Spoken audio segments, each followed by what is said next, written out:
Hello നമുക്കിന്ന് വഴുതനങ്ങ കൊണ്ടൊരു റെസിപ്പി കണ്ടാലോ. ഇതിനെ അച്ചാറെന്നോ പച്ചടിയെന്നോ ഒക്കെ വിളിക്കാം.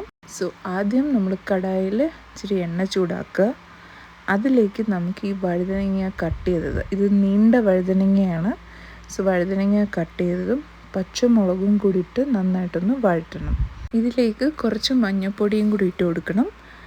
ഇത് നന്നായിട്ട് വഴണ്ട് വരുമ്പോഴത്തേനും ആവശ്യത്തിനുള്ള ഉപ്പ് ഇട്ട് കൊടുക്കുക. ഇവിടെ നല്ലതായിട്ടൊന്ന് മിക്സ് ആക്കുക. എന്നിട്ട് ഇതിലേക്ക് നമുക്ക് ചെറുതായിട്ട് അരിഞ്ഞ് വെച്ചേക്കുന്ന വെളുത്തുള്ളിയും കൂടി ഇട്ട് കൊടുക്കണം. അതൊന്ന് മൂത്ത് കിട്ടുന്നവരെ നന്നായിട്ടൊന്ന് മിക്സ് ആക്കുക. അതിനുശേഷം ഇതെല്ലാ കൂട്ടും കൂടെ നമ്മൾ മിക്സിയിലോട്ടിട്ട് നന്നായിട്ട് അരച്ച് പേസ്റ്റാക്കി എടുക്കുക. ഈ വഴുതനങ്ങ കൂട്ട് അരയ്ക്കുമ്പോൾ അതിൻ്റെ കൂടെ എള്ളും കൂടി ഇട്ട് ചേർത്തിട്ട് വേണം നമുക്ക് അരയ്ക്കാൻ. എള്ള് നമുക്ക് വറുക്കേണ്ട ആവശ്യമില്ല. എന്നിട്ട് ഞാൻ ഈ വഴറ്റിയ പാനിലേക്ക് തന്നെ കുറച്ച് കടുക്, ഇച്ചിരി ചെറുപയർ പരിപ്പ്, അതിലേക്ക് വറ്റൽമുളകും കൂടി ഇട്ട് നന്നായിട്ടൊന്ന് ടോസ് ചെയ്തെടുക്കുക.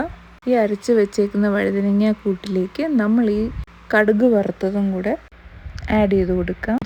ഈ പച്ചടി നമുക്ക് ഫ്രിഡ്ജിലൊക്കെ സ്റ്റോക്ക് ചെയ്ത് വെക്കാവുന്നതാണ്.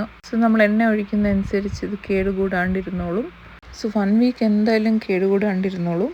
നല്ല ചൂട് ചോറും നെയ്യിൻ്റെ കൂടെ കഴിക്കാൻ നല്ല ടേസ്റ്റാണ്. അപ്പോൾ എല്ലാവരും ട്രൈ ചെയ്യുക. വീഡിയോ ഇഷ്ടപ്പെട്ടാൽ ലൈക്ക് ആൻഡ് സബ്സ്ക്രൈബ് ചെയ്യുക. Tata bye bye.